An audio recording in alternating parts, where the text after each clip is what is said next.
P, pop a paint, push a paint, push a P, push a P, push a P, push a P, That is complete pitch. push a P, push a P, push a P, push a P, pop a P, Good morning, everybody. It's your boy B Jizzle, and welcome to my Keep It P campaign in 2025 as I focus on my Patreon pick pool moving forward each Tuesday this season, where I plan to recap and reload my primetime picks from the week before and give you my primetime picks on the week heading in as we keep it P here this NFL season. Every Tuesday, I'll be dropping these videos. So special thank you to all my Patreon supporters who are making this happen and all of those 8 Patreon supporters that played in the first week of my Patreon pick pool this season. So how can you win a trip from the lower 48 up to Alaska as a Raise the Bar member on my Patreon this season? Well, just watch to the end of the video after I give you my primetime picks for week 2 and my fantasy football insights for week 2 at the end of this video. Let's get to it. You say he never takes the do-rag off. man. Michael Penix, we're offering you a money reward. We'll send it to the DM for you to come on the show and take off the do-rag. All right, I don't have to worry about taking off a do-rag because I never wore one. However, there were 16 games on week 1 of the NFL slate. Well, I finished up 8-8 overall at 50%. 2-2 on my primetime picks. 8-8 overall, 50% for week 1. Now, last season I came out at 12-4 at 75%, but I will remind you, this is a marathon and not a race. And with that being said, did you know the NFL had 52 primetime games this season? Well, after 4 in week 1, we have 48 left. And also, by the way, did you know the NFC East was awarded 36% of those games? Well, the Cowboys and the NFC East got 19 of those games. Well, here are my 4 picks going into week 2 for you. Damn, Jacob, this shit crack.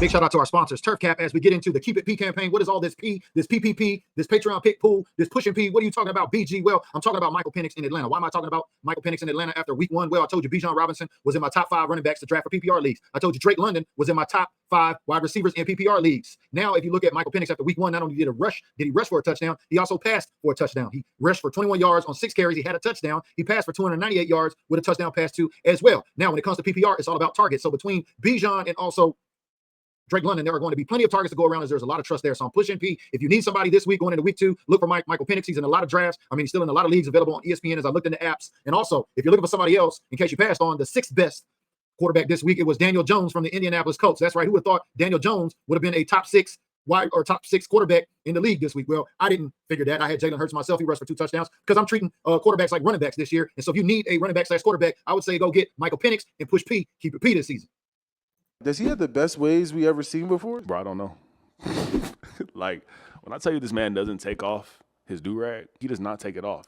One thing's for certain, we know Bijan Robinson took the top off of that Tampa Bay defense today. That's right. Bijan finished the number 2 overall running back in ESPN fantasy football leagues and PPR leagues, right? He finished with a whopping score of 19.7 points. He was projected. He finished with 24.4. But take a look at this: 6 receptions for 100 yards and a touchdown. I told you that one play he took the top off of Tampa Bay. Now, why am I talking about Bijan? Well, if you're pushing P, if you got Michael Penix in your lineup and you happen to have drafted Bijan Robinson, well, also try to get Drake London, because look at this target: 6 targets for Bijan Robinson. This is a running back. Now, he only carried the ball 12 times for 24 yards, but he had 6 receptions for 100 yards and 1 touchdown. That is the guy to go to. That was the number 2. I told you that was my number 2 wide receiver. Also, King Henry finished at the top. He was also in my top 5 for running backs too as well this season. But if you needed somebody else to go grab this week that's currently available on ESPN leagues, you can go grab Dylan Sampson, who had 17.3 fantasy points this season, or actually in week 1.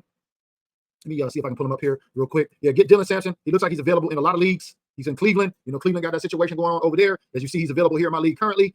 He had 17.3 total points. So if you're available on the waiver wire, which we'll be talking about here more, a little bit more soon, the waiver wire is very important. So make sure you get on that. But Bijan Robinson took the top off the Tampa Bay defense today, and he's going to take the top off all the PPR leagues. I told you him or my guy Ashton Jeanty could flip-flop and be 1 and 2.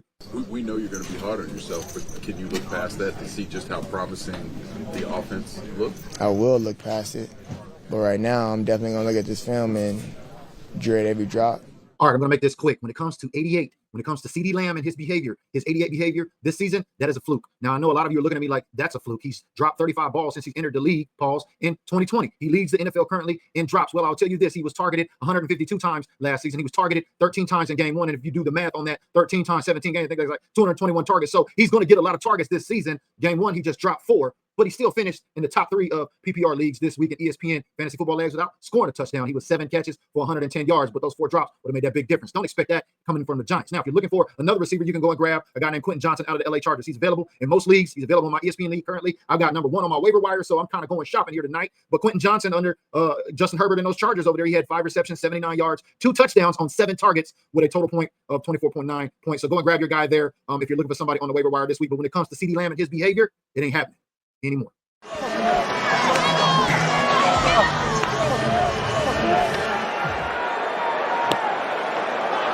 All right, so you drafted George Kittles in your fantasy football lineup, and now you want to get some more targets because Kittles is going to be out 3 to 4 weeks now currently with a hammy. Well, I got a quick grab for you. You can go and check out Juwan.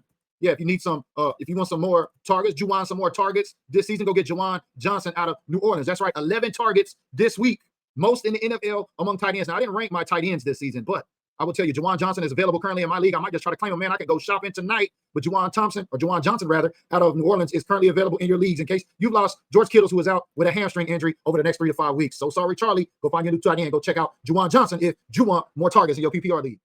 Hey, I want to thank all my Patreons for making this video possible for my Patreon pick pool. That's right. In 2025, we're keeping it P. So how can you win a trip from the lower 48 to the 49th state this season with BG? Well, get in my PPP league, my Patreon pick league, and you could win the weeks or you could win the months. We got the next 5 months. Win each week, win for the month, have the highest win percentage, win Gym Rat of the month as we keep it P here this season in the trenches. So get my Raise the Bar membership so that way you can compete for your trip to go to Alaska next July with your boy B Jizzle. Because not only we keep it P, but I like to keep it G too as well.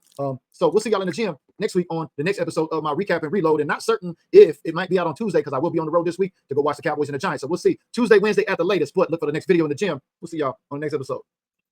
A lot on Jordan Davis, number 90 with Carter injected before the first snap of the game. Prescott, play action, about to get hit, throwing it. It's open for CeeDee Lamb inside the 5. First and goal, Dallas, as Prescott hits Lamb down to the 2. Dak walk in the game, look great in practice as well. Play pass here, trying to find some space, protected the ball, and threw it complete to CeeDee Lamb. Zach Blondbody had a pick, was going after it, but Dak kept it alive, and Lamb had the first down. Could not or did not do successfully a season ago. Scramble to the right, all the way back left, get out, turn his body, and watch CeeDee come back.